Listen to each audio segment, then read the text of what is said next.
বড় হয়েছি। কিন্তু সরজু, যার কথা সারা জীবন শ্রবণ করলাম, তাকে একবার দেখবার ইচ্ছা জেগেছে আমার। আর তাকে দেখব বলে আমি পথে পথে ঘুরি।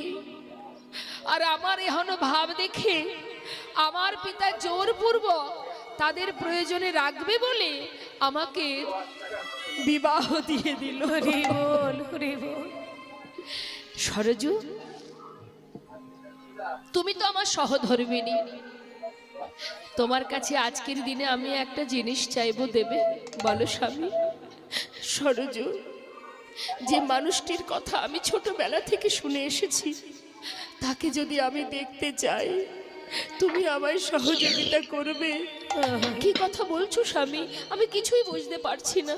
সরজু, চিরতরে আজই রাত্রে তুমি